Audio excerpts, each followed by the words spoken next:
Comme des petits enfants, bonjour, nous vous saluons dans le précieux nom de Jésus-Christ, notre Sauveur. Nous sommes contents de vous retrouver, nous sommes contents, ça fait quelques jours que nous ne sommes pas vus et entendus. Eh bien, nous sommes de retour pour continuer encore notre étude. Donc aujourd'hui, nous allons voir la crainte de Dieu. Nous allons voir un peu qu'est-ce que c'est que la crainte du Seigneur, la crainte de l'Éternel, la crainte de Dieu, la crainte du Seigneur. Nous allons voir un petit peu ce que cela signifie. Nous n'allons pas aller en profondeur, bien sûr, parce qu'il y a beaucoup de choses à dire dessus et il y a beaucoup de passages qui pourraient nous le faire comprendre encore mieux, mais nous n'allons pas rentrer dans tous ces détails-là et nous allons rester toujours au plus simple pour que vous puissiez comprendre déjà ce que ça signifie et que vous puissiez cheminer tout doucement vous-même avec le Seigneur et que vous sachiez ce qu'est la crainte du Seigneur au fur et à mesure de votre marche avec le Seigneur. Vous en apprendrez plus. Parce qu'avec le Seigneur, nous n'avons pas fini d'apprendre, nous n'avons pas fini de grandir. C'est pour cela que nous sommes comme des petits-enfants et que nous apprenons comme des petits-enfants. Attire-moi à toi, ne me laisse pas, je veux tout abandonner et restaurer notre amitié. Tu es mon désir, je ne veux que toi, rien ne peut te remplacer, dans tes bras je suis rassurée. Montre-moi la voie qui me ramène à toi, tu es tout pour moi, sans toi je ne peux vivre, tu es tout pour moi, garde-moi près de toi. Oui Seigneur, tu es tout pour moi. Tu es tout ce que je possède, tu es tout, absolument tout pour moi. Et si, Seigneur, il y a une partie en moi qui ne t'appartient pas, Seigneur, je te remets toutes choses, Seigneur, que tout mon être, toutes mes pensées, que toute ma vie soit pour toi, Seigneur. Oui, Papa éternel, Dieu tout-puissant, Dieu omniscient, omnipotent, Dieu de grâce, Dieu d'amour. Nous te demandons en ce moment, Seigneur, nous te disons merci tout d'abord pour toutes tes bontés envers nous. Merci Seigneur pour la santé que tu nous donnes. Merci Seigneur pour l'amour que tu nous accordes à chaque instant, Seigneur, malgré que nous sommes pécheurs. Mais Seigneur, tu ne regardes pas à nos péchés, tu ne regardes pas à nos manquements, tu ne regardes pas, Seigneur, à tout ce que nous sommes et à tout ce que nous faisons. Mais à chaque instant, Seigneur, tu nous manifestes ta bonté, ta miséricorde, Seigneur. Nous voulons te remercier, Père, et te demander de nous accorder, Seigneur, pour ce moment pour cette étude, Seigneur, que tu sois avec nous, Seigneur. Que tu nous accordes, Seigneur, ta présence et que tu la fasses ressentir à chacun de ceux qui écoutent, qui regardent, Seigneur. Que toi seul paraisse et non pas moi, mais toi en premier, Seigneur. Je te bénis, je t'exalte au nom de Jésus. Amen. Donc, nous mettons Dieu en premier dans toutes choses parce que c'est cela qui est bon et c'est cela qui lui est agréable parce que nous avons un Dieu, mais nous avons un Dieu qui est jaloux. Oui, nous avons un Dieu jaloux. Il aime quand on le met en premier dans ce que nous faisons parce qu'on ne peut pas, par exemple, avoir des parents et puis les mettre, enfin, qu'ils soient les derniers à être au courant. On ne peut pas avoir un papa qui s'occupe de nous tous les jours, constamment, qui pense de nous. Et puis, quand on a un projet, quand on veut faire quelque chose, on le tient au courant en dernier. Non, ça doit d'abord être lui qui doit être au courant. C'est pareil avec Dieu. On doit on doit lui soumettre tout ce que nous voulons, lui soumettre notre volonté, lui soumettre tout ce que nous sommes, et puis lui-même, il pourra contrôler. Nous lui laissons toute la place. Donc, que le Seigneur vous attire à lui. Ça, c'est ma prière pour vous ce matin. Que le Seigneur vous attire à lui. Amen. Donc, aujourd'hui, nous allons voir ce que c'est que la crainte de l'Éternel. La crainte de Dieu. Mais d'abord, je veux voir avec vous ce que c'est que la crainte. Le mot, la crainte. Humainement parlant, quand on parle de la crainte, eh bien, c'est une appréhension. C'est une inquiétude. D'accord? Souvent, quand on dit, quand on parle vraiment de ce mot qui est la crainte, on voit que les gens, c'est un trouble, vous voyez, c'est quelque chose, c'est quand on est troublé, c'est quand on est inquiet, c'est quand on est, je dirais même, j'emploierais même le mot peur. Quand on parle de inquiétude, il y a l'anxiété d'après le dictionnaire français. Quand on parle de crainte, on parle de sentiment d'inquiétude, on parle d'appréhension, on parle, comme je disais tout à l'heure, on parle un peu de la peur. Mais là, lorsqu'on nous parle de la crainte de Dieu, il ne s'agit pas de la peur. Il ne s'agit pas d'être anxieux. Il ne s'agit pas d'avoir peur. Parce que notre Dieu est un Dieu omnipotent. Quand on parle de l'omnipotence de Dieu, c'est que nous savons, nous en avons déjà parlé, c'est qu'on n'a peut-être pas dit ce mot omnipotence. Alors le Dieu est omnipotent, il est tout puissant. D'accord? Nous avons un Dieu qui est omniprésent. Il est partout. Et un Dieu qui est omniscient, il sait tout, il connaît tout, il sait tout ce que vous pensez déjà. Avant même que vous sortiez les mots de votre bouche, il sait tout déjà. Donc, on a un si grand Dieu. Mais il ne nous demande pas d'avoir peur de lui. Il ne nous demande pas d'être dans la crainte, enfin, d'être, je ne veux pas employer le mot crainte pour le définir. Il ne demande pas d'être dans l'inquiétude quand on s'approche de lui, ni d'être dans la peur quand il s'approche de lui. D'ailleurs, dans la Bible, il y a Jérémie, le prophète, lorsque le Seigneur l'a appelé, Jérémie, lorsque le Seigneur l'a appelé, il lui dit plusieurs fois de ne pas s'inquiéter. Il dit plusieurs fois de ne pas craindre. De ne pas craindre. Donc là, en fait, lui, il parle vraiment le Seigneur, là, quand lui dit de ne pas craindre, ne crains point, quand il dit ne crains point, il dit de ne pas s'inquiéter, de ne pas avoir peur. Mais alors là, je répète encore, ce n'est pas de cette crainte-là que l'on parle. On parle de ce Dieu si merveilleux, ce Dieu d'amour, de ce Dieu bon, de ce Dieu qui sait tout, qui connaît tout, qui est tout puissant, qui a tout créé. Et de ce Dieu qui nous aime d'un amour tellement grand qu'il a, encore une fois, que je vais encore le répéter, qu'il a envoyé son fils mourir. Est-ce que ce Dieu-là, un Dieu qui pardonne quand nous faisons des choses qui lui sont désagréables, un Dieu qui nous aime, je dirais, sans condition, d'accord, sans condition, parce que il ne demande rien, il ne te demande rien. Il ne te demande pas de l'argent, il ne te demande pas de sacrifier tes enfants, ton mari, ta vie professionnelle. Il ne te demande pas ça, d'accord? Mais un Dieu comme ça, un Dieu qui pardonne, un Dieu qui t'aime avec un tel amour, est-ce qu'il peut te demander de vraiment avoir peur de lui? Et même s'il te le demandait, toi, en ton âme et conscience, est-ce que quelqu'un qui est comme ça, tu peux avoir peur de lui? Non, non.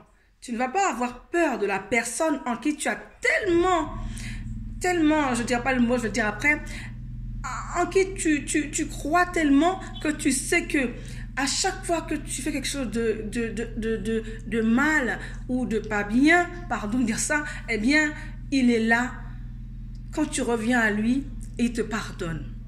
Il n'est pas un homme pour mentir, ni il n'a pas de méchanceté en lui. C'est un Dieu juste, c'est un Dieu qui n'a pas son pareil, il n'a pas son comparable, personne ne peut le rivaliser. Il y a un chant qui dit ça, en rien pas car rien ne peut le rivaliser, rien ne peut se comparer à notre Dieu. Donc un Dieu comme ça. Certains pensent que c'est un Dieu, comment dire, que l'on doit craindre dans le sens où on doit en avoir peur. Eh bien non, non, parce que c'est un Dieu que l'on doit, c'est un Dieu qui est juste, qui est bon, qui est amour. Je vais lire un passage dans Hébreux, Hébreux au chapitre 12, verset 28, je ne vais pas... Je ne me trompe pas. Hébreux 12, verset 28. Hébreux 12, verset 28 qui dit « C'est pourquoi, recevant un royaume inébranlable, montrons notre reconnaissance en rendant à Dieu un culte qui lui soit agréable, avec piété et avec crainte. Car notre Dieu, verset 29, car notre Dieu est aussi... » D'accord. Alors, rendons-lui un culte qui lui soit agréable. Qui lui soit agréable. Agréable. D'accord? Montrons-lui notre reconnaissance en rendant à Dieu un culte qui lui soit agréable. Il est vrai que juste après ce verset-là, il dit que notre Dieu est aussi un feu dévorant. Ce que vous verrez plus tard, parce que Dieu, il sait aussi il sait aussi manifester son mécontentement. D'accord? N'oubliez pas que nous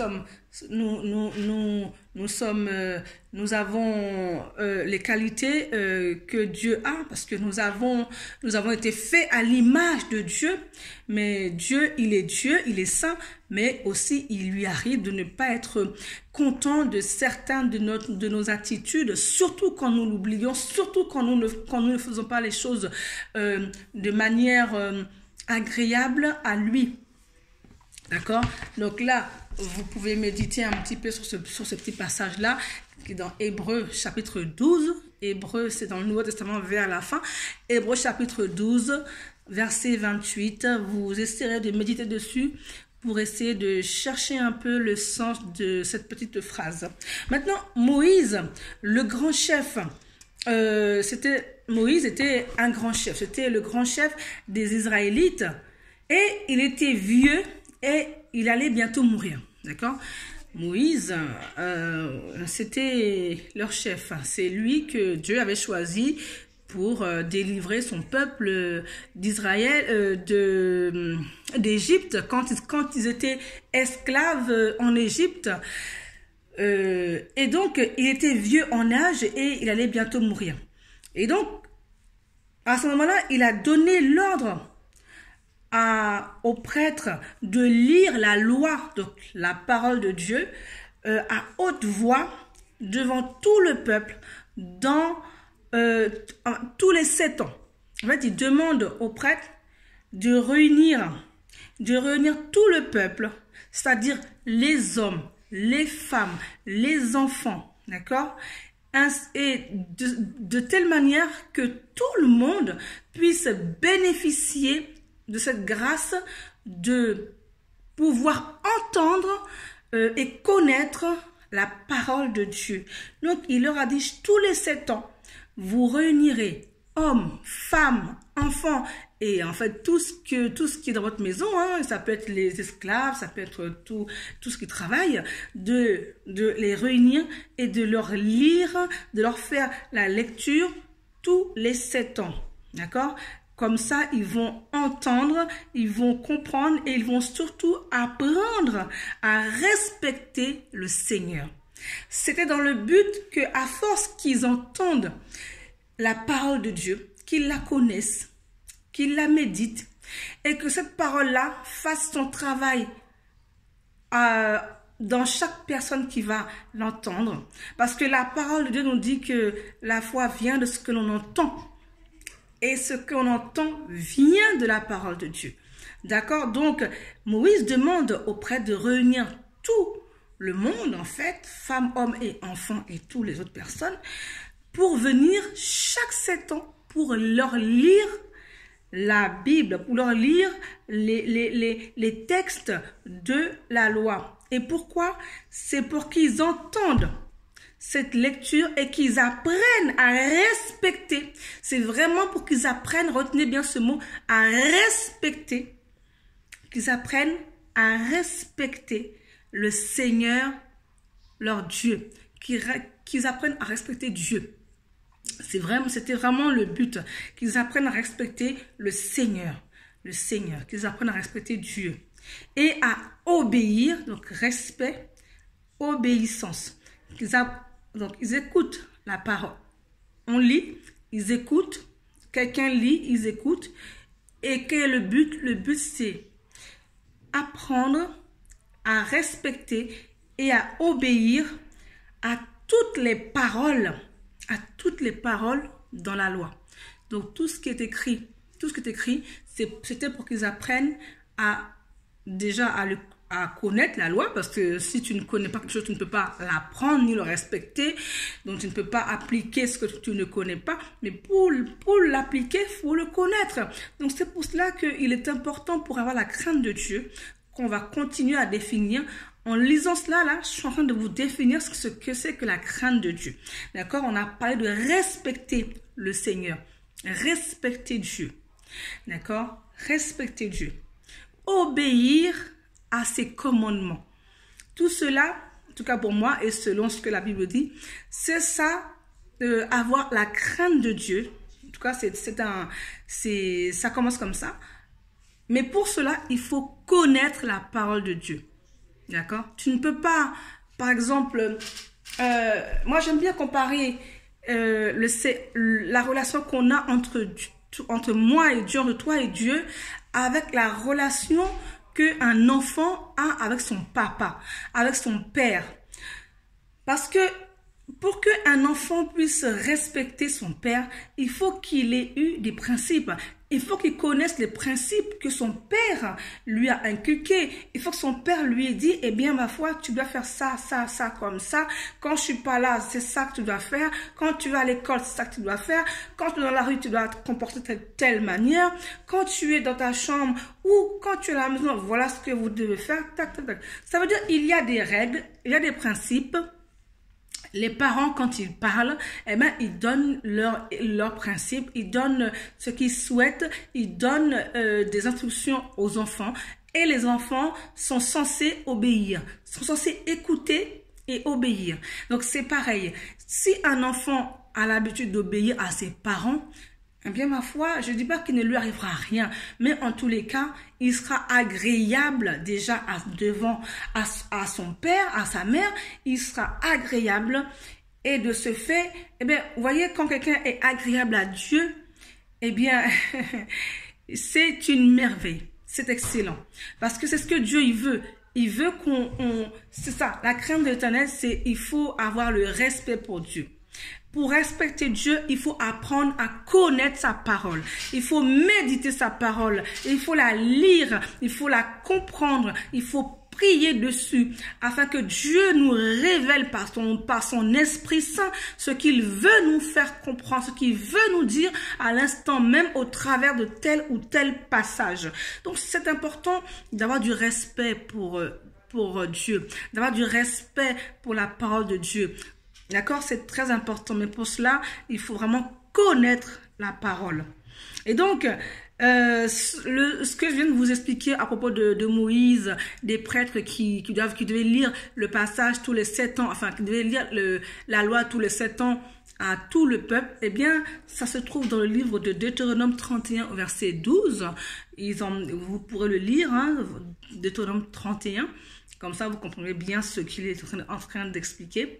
Et en écoutant la loi, les Israélites pouvaient mieux connaître Dieu et sa parole. Mais oui, Ils peuvent mieux comprendre, d'accord, ce que Dieu veut. Et leurs enfants apprenaient à le respecter et à lui obéir, d'accord. À chaque fois qu'ils lisent, ils peuvent dire, ah ben tiens, telle chose, Dieu n'aime pas ça. Telle chose, Dieu ne veut pas ça. Ah ben tiens, dans ma vie, c'est ça que Dieu il nous demande de faire. Donc si Dieu demande de faire telle chose, mais moi dans ma vie, j'ai telle chose qui ne va pas, eh ben c'est pas conforme à ce que dit la parole de Dieu, donc je ne peux pas le faire. Automatiquement, si je dis Dieu dit telle chose, et que je fais le contraire, je suis en dehors de la volonté de Dieu. Donc, je suis dans la désobéissance. Donc là, je commence à m'écarter de la crainte de Dieu. Donc, c'est ça, la crainte de Dieu. Donc, en tout cas, c'est ce que je viens de vous lire. Ça devrait déjà vous montrer ce que c'est que la crainte de Dieu. Mais aussi, cela veut dire aussi que tu deviens tellement conscient de la sainteté de Dieu. D'accord? Il y a le respect. Il y a l'obéissance. Il y a apprendre à connaître la parole de Dieu. Et c'est en apprenant à connaître la parole de Dieu que tu vas devenir conscient de la sainteté et de la grandeur de Dieu. D'accord? Et c'est dans ce sens-là que tu vas avoir, je vais introduire le mot peur, que tu vas avoir peur de lui désobéir. Voilà. Tu vas pas avoir peur de Dieu. Tu vas pas avoir peur. Tu vas pas, tu vas pas avoir peur. Tu vas pas trembler devant, comme ça, à chaque fois que tu parles de Dieu ou quand tu veux prier. Non. Mais par contre, tu vas te rendre compte qu'il est tellement saint, tellement bon, mais tu vas te rendre compte de la sainteté de Dieu et de sa grandeur que tu vas toi-même avoir peur de lui désobéir. C'est exactement ce que je te disais. Si un enfant sait que son père déteste telle chose, on va prendre un exemple tout bête. Si un enfant sait que son père déteste qu'il regarde la télé après 20 heures, un exemple tout simple, et que ses parents sont sortis, mais à 20 heures, il est devant la télé. À 19h30, 50, il est devant la télé. Il va surveiller l'heure. Il va surveiller l'heure parce qu'il sait qu'à 20h, son père ne veut pas qu'il soit devant la télé. Et je vous le garantis, s'il est 20h et qu'il est devant la télé, il va pas être tranquille. Il va regarder la télé. Ça c'est la désobéissance. Il va regarder la télé, mais en ayant la peur que le papa apparaisse, en ayant la peur que son père la prenne. Et quand il la prendra, il aura peur de ce qui va se passer. Donc, vous voyez, Dieu ne nous donne pas une vie avec des enfants sans cause. Comme ça nous permet de voir comment lui aussi, il fonctionne avec nous, en sachant que nous sommes humains, nous sommes colériques, nous ne sommes pas justes comme lui, mais que Dieu, lui, il est juste dans tout ce qu'il fait. Il est le seul vrai juste, il est le seul vrai juge, le bon juge, et il est tout puissant, mais aussi il est saint. Il dit, il est saint. Et 3 fois saint, il est saint. Donc, devant une sainteté pareille, eh bien, on a peur de désobéir à sa parole, à ce qu'il veut. Donc, je ne pense pas qu'il y en ait quelqu'un entre nous qui ait envie de lui déplaire. C'est ça. Quand on a la crainte de Dieu, on n'a pas envie de déplaire à Dieu. On n'a pas envie de déplaire à ce qu'il nous demande de faire. D'accord? Parce qu'il n'y a rien qui nous demande de faire qui soit au-dessus de nos capacités. Voilà. Quand il te demande de faire quelque chose, c'est que il sait que, malgré que c'est difficile, il sait que tu pourras le faire. Pourquoi? Parce qu'il te donnera la force. Il te donnera sa force pour que tu puisses accomplir ou faire ce qu'il te demande de faire. Donc, soyez attentifs à la parole de Dieu lorsque vous la lisez. Prenez un temps pour prier avant de plonger vos regards dans la parole de Dieu. Prenez un temps pour prier avant de prendre des décisions dans votre vie, aussi bien dans le choix de votre formation à l'école que dans vos choix de conjoint ou conjointe, de femme. Quand je dis conjointe, je m'excuse, je veux plutôt dire de votre prochaine, de votre future femme ou mari, de votre futur fiancé, Prenez le temps de prier. Priez le Seigneur pour toujours rester dans sa volonté. Avant de faire votre choix, même dans votre ministère, attendez que ce soit le Seigneur qui vous le confirme. Non pas juste un homme, bien que, comme mon fils dit toujours, Dieu travaille avec l'homme. Donc, malgré ça, il passe toujours par un homme, mais il te le révèle quand même. Notre Dieu n'est pas un menteur, il n'est pas un Dieu sourd, il n'est pas une statuette. Il entend, il comprend, il sait, il répond, il parle. Donc, faites-lui confiance parce qu'il sait toutes choses. Donc, on n'a pas envie de lui désobéir. On n'a pas envie de lui déplaire. D'accord? Et alors, quand tu as la crainte, quand tu crains Dieu, tu comprends sa grandeur. Vraiment, quand tu crains le Seigneur, tu comprends sa grandeur dans ta vie. Tu comprends sa grandeur. Et puis, tellement tu comprends sa grandeur, tu l'aimes et tu le respectes. D'accord? Quand on sait qu'un parent nous aime, c'est ça des fois. Je me rends compte que des fois, quand certains enfants sont très désobéissants, parfois il y a quelque chose qu'ils n'ont pas saisi dans la façon de faire de leurs parents. Soit ils pensent que leurs parents ne les aiment pas, soit ils pensent que leurs parents, font des choses contraires à la parole de Dieu, et donc après ils deviennent, ils font le contraire de ce que on leur dit. Pourquoi? Parce que souvent aussi nous-mêmes nous faisons aussi le contraire de ce que nous disons. Donc si on reste conforme à la parole de Dieu, si on reste conforme à ce que nous voulons que nos enfants fassent, à ce que nous voulons faire apprendre aux autres, eh bien il faut que nous-mêmes, si nous voulons leur montrer, pour que nous-mêmes nous soyons conformes à la parole de Dieu, pour que eux-mêmes ils puissent respecter et pour qu'ils comprennent. Quand un enfant sait que son père ou sa mère l'aime profondément et que tout ce qu'il fait c'est pour son bien, c'est ça. Quand il comprend ça, eh bien il obéit presque sans trop se plaindre, parce que c'est vrai que un enfant reste un enfant et il se plaindra toujours, mais l'enfant à la qualité d'obéir. Donc, si tu es un enfant et que tu m'écoutes, sache que tes parents t'aiment et que tout ce qu'ils te demandent de faire, eh bien, en général, j'ai dit en général parce qu'il y a parents et parents, mais en général, c'est pour ton bien. C'est parce qu'ils sont passés par des chemins qui ont été difficiles, ou moins difficiles, mais et de ce fait, ils savent qu'ils ne veulent pas que tu passes par ce chemin-là, donc ils font tout pour t'emmener vers un autre chemin qui pour eux, et je pense oui, qui sera meilleur pour toi. Donc, voilà, la crainte de Dieu, maintenant tu sais ce que c'est. La crainte de Dieu, tu as compris que la crainte de Dieu, eh bien, c'est quand tu es conscient de la sainteté de Dieu, d'accord?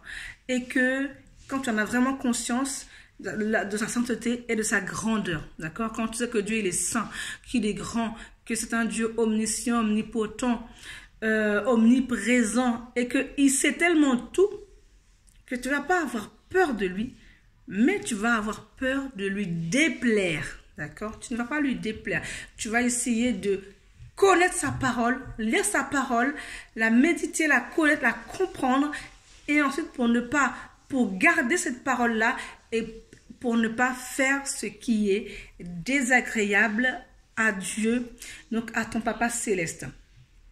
Donc, je sais pas, est-ce que tu te rends compte à quel point Dieu est grand, est digne de louange, est digne d'être respecté, en fait. Il est digne d'être respecté parce que ce Dieu-là, c'est un Dieu merveilleux. Moi, je vous parle pas de n'importe quel Dieu, hein. Je vous parle de l'Éternel des armées, je vous parle du Dieu Tout-Puissant, le Créateur du ciel et de la terre.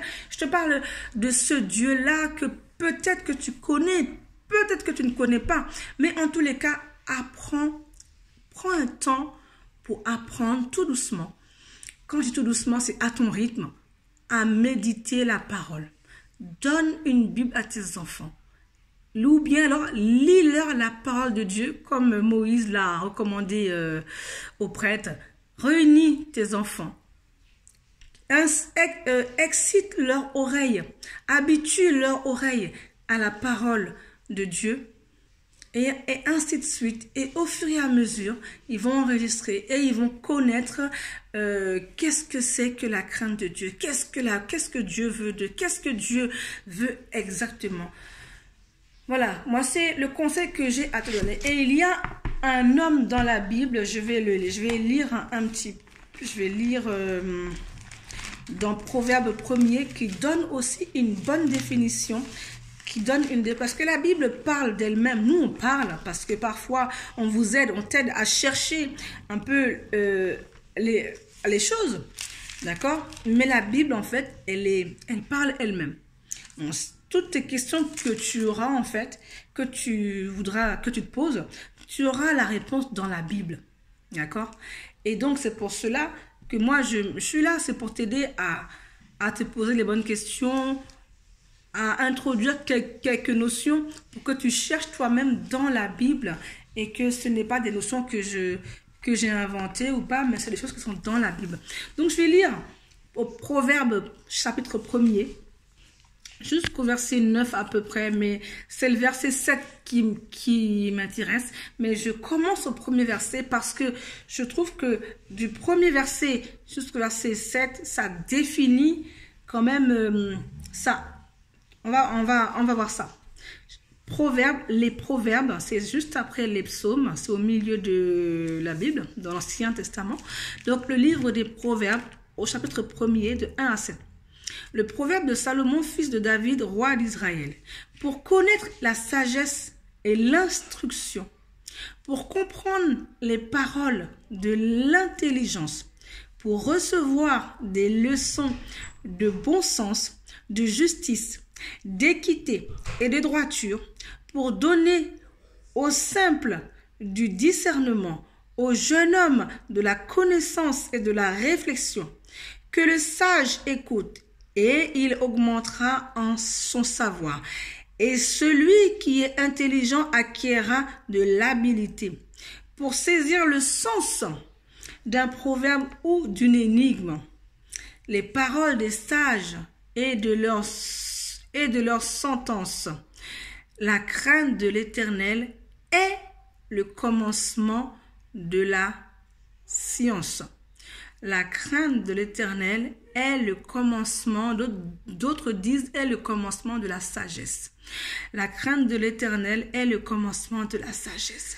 Les insensés méprisent la sagesse et l'instruction. Écoute, mon fils ou ma fille, l'instruction de ton père et ne rejette pas l'enseignement de ta mère. Je répète, écoute mon fils, j'ajoute, ou ma fille, l'instruction de ton père et ne rejette pas l'enseignement de ta mère, car c'est une couronne de grâce pour ta tête et une parure pour ton cou. J'aime le proverbe 1er parce que, en fait, pour moi, il définit aussi ce que c'est que la crainte de Dieu. Parce que c'est cette crainte de Dieu qui te permet d'avoir tout ce que le proverbe 1er dit. Il dit, donc, pour connaître la sagesse de l'intelligence. Mais pour ça, il faut avoir, pour avoir cette crainte de Dieu, d'accord, pour avoir la sagesse, pour avoir la crainte de l'Éternel, il faut pouvoir écouter la parole de Dieu, il faut pouvoir la lire, la méditer, pour avoir la sagesse, pour avoir l'intelligence, pour réussir, pour avoir du bon sens, pour avoir de la droiture, pour avoir du discernement. Tout cela, c'est important de méditer la parole de Dieu. Il faut écouter, il faut la lire, c'est très important. Et Salomon, le roi Salomon que vous connaissez, quand il a pris le pouvoir, il n'a pas demandé l'or et l'argent. Il n'a pas demandé des richesses. Il n'a pas demandé à avoir un grand château, une belle voiture. À l'époque, il n'y en avait pas. Il n'a pas demandé à avoir des trésors ou avoir un grand royaume. Il a demandé en premier la sagesse. Parce que la sagesse, on pourra en parler encore plus tard. Mais pour avoir cette sagesse-là, il faut avoir la crainte de l'Éternel. D'accord? Et il faut savoir que c'est Dieu. Ça veut dire que tu t'es mis sous la protection, sous la bannière de Dieu. Tu remets toutes choses entre les mains de Dieu pour pouvoir acquérir cette sagesse-là, pour juger, pour être droit, pour avoir du bon sens, pour avoir de l'intelligence, pour augmenter ton savoir, pour saisir le sens des proverbes, pour acquérir de l'intelligence et acquérir de l'habilité, des paroles de sagesse, pour savoir aussi les sens de certaines paroles. Eh bien, il faut avoir la crainte de l'Éternel. Je vous ai dit, la crainte de l'Éternel, c'est le commencement de la sagesse. Donc, pour être sage, il faut se soumettre à Dieu. Et pas te soumettre à quelqu'un que tu ne connais pas. C'est pas possible. Donc, pour te soumettre, apprends à lire la parole de Dieu et tu verras que c'est un Dieu grand, c'est un Dieu saint, c'est un Dieu merveilleux, c'est un Dieu d'amour qui ne te veut que du bien. Eh bien, je vais te laisser sur cette parole-là, parce qu'il n'y a rien à dire, rien à ajouter par rapport à ça, parce que tu as un grand Dieu, tu as un Dieu merveilleux, et vraiment, il n'y a rien à ajouter. Donc, tu sais maintenant ce que c'est que la crainte de Dieu. Tu sais maintenant ce que c'est que tu comprends que la crainte de Dieu, ce n'est pas la peur, c'est le respect de ce Dieu merveilleux. C'est de savoir que tu as un Dieu qui t'aime, que tu as un Dieu qui aimerait que tu le connaisses et que tu obéisses à sa parole pour que tu réussisses dans tes affaires, dans tes entreprises, dans tes projets, dans ta vie. D'accord? Et c'est pour cela que vraiment je t'invite à continuer, si tu avais l'habitude, à continuer à lui faire confiance, à lui manifester de la crainte pour lui, de lui manifester un respect, de lui manifester, de l'obéissance. Donc, voilà.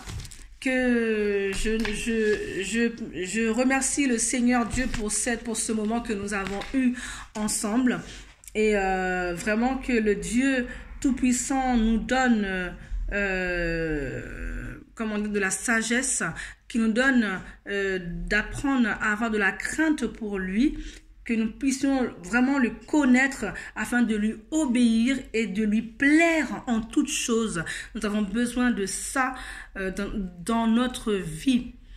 Je vis d'espérance, d'amour et de foi, et mon chant s'élève vers toi, divin roi. Grande est ma faiblesse, mon indignité, mais dans ta tendresse, tu m'as racheté. Oui, mon cœur chante, mon âme est contente, mon Jésus est tout pour moi. Je ne craindrai rien. Oh, quelle tendresse, quel immense amour. Cet amour me presse d'aimer à mon tour. Aimer, c'est te suivre et c'est obéir. Aimer, oui, c'est vivre et s'épanouir. Oui, mon cœur chante, mon âme est contente, mon Jésus est tout mon bien. Je ne craindrai rien, que le cœur en fête, la nuit et le jour. Toujours je reflète l'amour qui rayonne, de gagnant les cœurs, voilà la couronne. Voilà la couronne au front des vainqueurs. Oui, mon cœur chante, mon mon âme est contente, mon Jésus est tout mon bien, je ne craindrai rien. Nous avons chanté le 187 du Chant d'Espérance dans la partie française. Oui, Père éternel, nous sommes encore devant toi avec un cœur reconnaissant, un cœur d'amour, pour te remercier, Seigneur, pour ce moment. Te remercier pour cette nourriture que tu nous as encore apportée ce matin. Car tu dis que nous ne vivrons pas de pain seulement, mais de toute parole qui sort de ta bouche. Et nous savons que quand on parle de nourriture, c'est quelque chose qui nous permet de résister, qui nous permet de résister la journée, qui nous donne de l'énergie, qui nous donne de quoi vivre et survivre. Donc cette nourriture-là, c'est ta parole. Nous te remercions pour chacun des internautes, Seigneur, qu'il puisse, celui qui veut te chercher, qui veut t'aimer, qu'il puisse saisir ce que c'est que la crainte pour toi et que c'est le respect, que c'est l'obéissance, qu'il puisse saisir ta sainteté, ta grandeur, ta magnificence, ton omniscience, ton omnipotence, ton omniprésence dans nos vies qui nous permettra d'avoir la crainte de toi, Seigneur. Et comme Salomon, Seigneur, permet à chacun de nous d'avoir de la sagesse pour saisir, alléluia, Seigneur, tout ce que tu veux que nous saisissons, Seigneur. Je te remets chacun d'entre nous, de ceux qui écoutent, Seigneur. Oui, car oui, Seigneur, je veux vraiment te remettre chacun d'entre nous, Seigneur. Ceux qui écoutent, ceux qui regardent, Seigneur, ils sont entre tes mains, Seigneur. Ils sont entre tes mains, Seigneur. Ils ont entendu, ils ont écouté. Et c'est cela la foi. La foi vient de ce qu'on entend. Alléluia. La foi vient de ce qu'on entend et ce qu'on entend vient de ta parole. Et ta parole est là, Seigneur. Aide-nous à la comprendre, à la méditer, Seigneur, et à l'enregistrer, vraiment à ce qu'elle porte du fruit dans notre vie. Nous te bénissons, nous t'exaltons encore, Seigneur. Et sois le premier dans notre vie. Sois le premier dans tout ce que nous faisons, Seigneur. Prends la première place, Seigneur. Nous te bénissons, Seigneur, au nom de Jésus. Amen. Nous vous disons à une prochaine fois que le Seigneur, dans son amour, dans sa grandeur, dans sa sainteté, puisse, dans sa fidélité, puisse vous garder, puisse vous protéger et qu'il puisse vraiment vous couvrir de toutes ces bénédictions. Dans le nom de Jésus, je vous bénis et je vous laisse à la prochaine.